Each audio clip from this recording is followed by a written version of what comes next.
Hey, can I ask you something? Have you ever felt lonely, not outside, but inside your own house? That kind of loneliness feels different, doesn't it? Because you're not actually alone.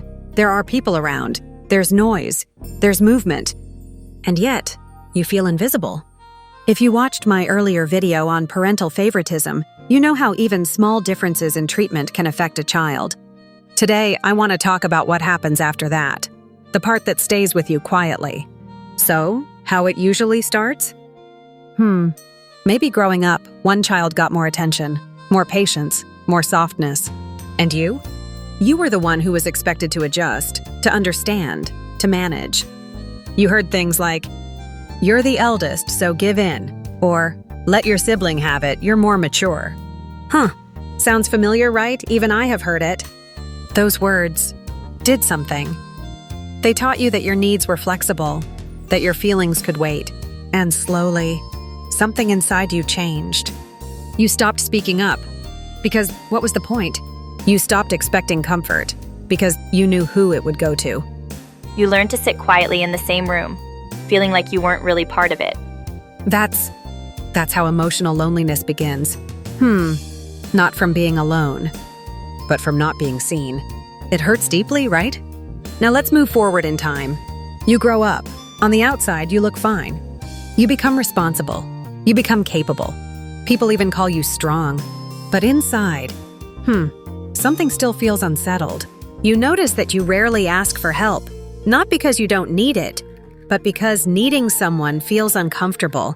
You tell yourself, "It's okay, I'll manage." You always manage. But managing doesn't mean you're okay. You also notice how often you question yourself. You replay conversations in your head. You wonder if you said too much or not enough. When someone appreciates you, you smile. But deep inside, you wonder, do they really mean it? Because growing up, love felt conditional. It came when you adjusted, when you were useful, when you didn't ask for too much. And, you know what? Without even realizing it, you become the one who keeps the peace. You soften your tone. You choose your words carefully. You apologize first, just to end the discomfort.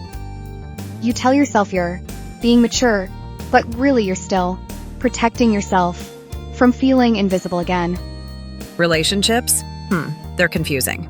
Some part of you is always alert, watching, waiting. You want closeness, but you're scared of it. You crave connection, but you don't fully trust it. So sometimes you hold on too tightly, and sometimes you pull away before anyone can disappoint you. And you don't always understand why you do this. And then there's this feeling, quiet, constant, hard to explain. Even on good days, there's a small emptiness. Not loud, not dramatic. Just there, like something important was missing growing up. Something you didn't have words for back then. So it stayed with you. Let me pause here and say this clearly. There is nothing wrong with you. You didn't become this way for no reason. You adapted. You learned to survive emotionally in a space where you had to give more than you received.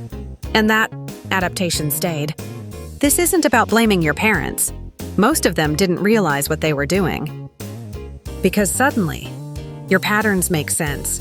Your reactions make sense. Your exhaustion makes sense. You stop asking, "Why am I like this?" And you start saying, "Oh, this is where it began."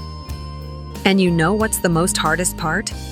Even after we grow up, even after we become adults, and even when some of us have our own children, the scars don't just disappear.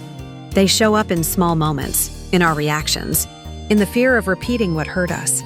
And while reading your comments on my last video, I kept thinking, so many of us are carrying the same story. So if today's video felt personal, if you were quietly nodding or thinking, "This is exactly me," yes, this relates to you, that hits hard. And nothing about this means you're weak or broken. It means you adapted to something that was difficult. Healing is the next part of this journey, and we'll talk about that in the next video. For now, just know this. You're not alone in this, and your feelings make sense. I'm right here with you. Don't forget to like, share, and subscribe to join in this journey.